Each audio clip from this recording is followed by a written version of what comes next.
Assalamualaikum warahmatullahi wabarakatuh. Perkenalkan, nama saya Zelfaris Panola, Prodi Pancasila dan Kewarganegaraan Universitas Negeri Padang.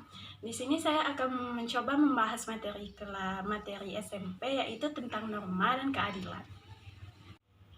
Langsung saja, materi pertama kita masuk tentang norma. Apa sih yang dimaksud dengan norma itu? Menurut Surjono Sukanto, norma adalah suatu perangkat atau hubungan di antara masyarakat terjalin dengan baik. Sedangkan menurut Ridwan Halim, norma adalah segala peraturan, baik itu tertulis maupun tidak tertulis, yang pada intinya merupakan segala peraturan yang berlaku, yang wajib dipatuhi masyarakat, yang dijadikan sebagai pedoman atau acuan. Jadi, dapat kita simpulkan bahwa norma itu adalah segala peraturan, baik itu tertulis maupun tidak tertulis, yang harus dipatuhi oleh seluruh masyarakat, yang apabila melanggar mempunyai sanksi yang tegas. Pada umumnya, norma hanya berlaku di masyarakat tertentu saja, atau etnis tertentu saja, atau wilayah negara tertentu saja. Namun, ada juga norma yang bersifat universal yang berlaku semua wilayah, seperti larangan mencuri, larangan membunuh, larangan menganiaya, larangan memperkosa, dan lain sebagainya. Di dalam masyarakat terdapat 4 jenis norma, diantaranya yaitu yang pertama yaitu norma susila. Norma susila adalah ketentuan hidup yang berasal dari hati nurani manusia.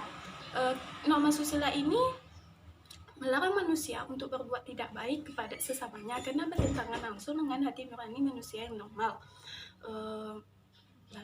Adapun orang yang melanggar dari norma susila ini akan dicap sebagai orang yang bermoral, dalam artian tidak bermoral, yang berakibat akan penyesalan dalam dirinya. Yang kedua yaitu ada norma kesopanan. Norma kesopanan adalah ketentuan hidup yang bersumber dari pergaulan masyarakat. Sebagai contoh, yang pertama itu saling menghormati sesama manusia.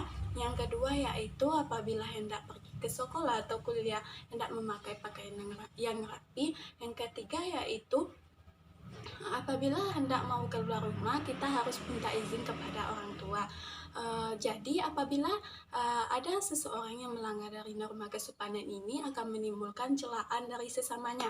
Celaan itu bisa berupa perkataan, kebencian, merasa diremehkan, merasa dijauhkan dalam pergaulan, sehingga timbul rasa malu, rasa hina, dan rasa dikucilkan. Yang ketiga yaitu masuk ke dalam norma agama. Norma agama adalah ketentuan hidup yang berasal dari Tuhan Yang Maha Esa yang berisikan tentang perintah, ajaran, ataupun larangan-larangan. Norma agama ini berasal dari wahyu Tuhan yang memiliki nilai yang fundamental dan mewarnai norma-norma yang lainnya seperti norma susila, norma kesopanan, dan norma hukum. Penggunaan norma agama ini adalah untuk menciptakan sikap atau perilaku manusia dalam kehidupan melalui penerapan norma agama ini, sebagaimana manusia harus melaksanakan apa yang diperintahkan dan meninggalkan apa yang dilarang oleh Tuhan. Jadi apabila ada seseorang yang melanggar dari norma agama ini akan dikenakan sanksi oleh Tuhan di akhirat kelak yang berupa api neraka. Yang selanjutnya keempat, kita masuk ke dalam norma hukum. Norma hukum adalah ketentuan hidup yang dibuat oleh pejabat yang berwenang, yang mempunyai sifat yang memaksa untuk melindungi seluruh kepentingan masyarakat. Adapun contoh dari norma hukum tersebut adalah seperti larangan mencuri, terdapat pada pasal 362 KUHP. Yang kedua yaitu larangan pencucian uang, terdapat pada pasal 40 ayat 1 Undang-Undang Nomor 15 Tahun 2002. Yang ketiga yaitu larangan membunuh, yang terdapat pada pasal 338 KUHP. Jadi apabila dalam norma hukum ini dilanggar, maka mempunyai sanksi yang itu berupa penjara atau denda yang diberikan oleh pejabat atau lembaga yang berwenang.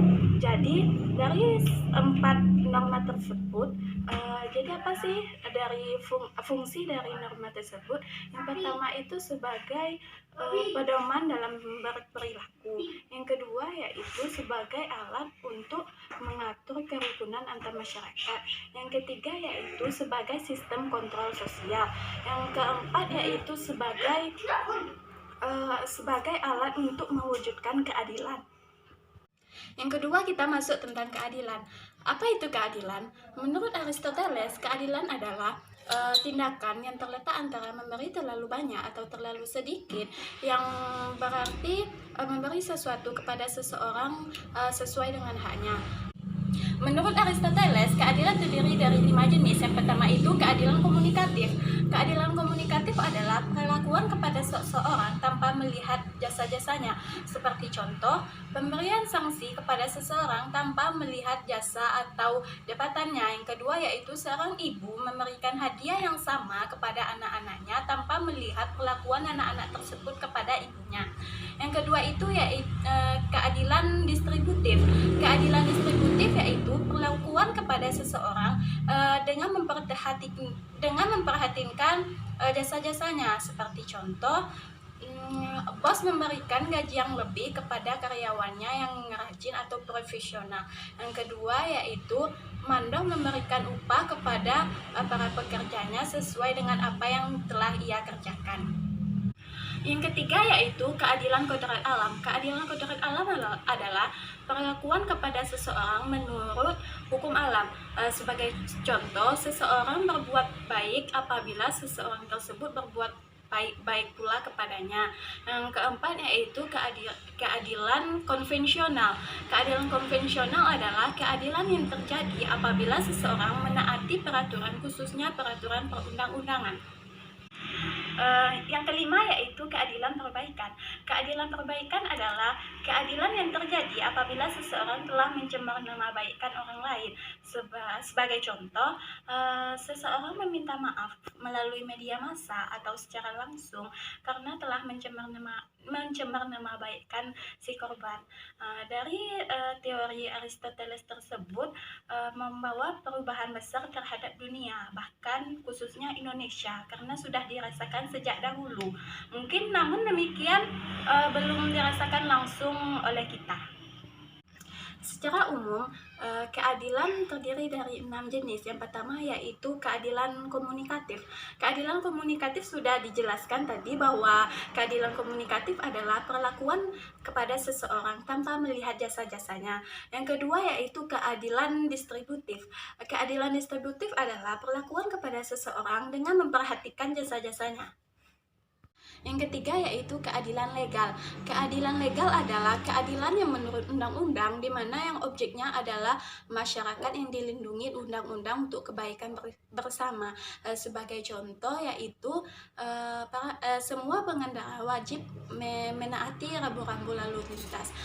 Yang keempat yaitu keadilan vindikatif. Keadilan vindikatif adalah keadilan yang memberikan hukuman atau denda sesuai dengan pelanggarannya. Sebagai contoh yaitu pengedar narkoba pantas dihukum seberat-beratnya. Yang kedua yaitu pelaku pembunuhan pantas dihukum mati atau dipenjara seumur hidup.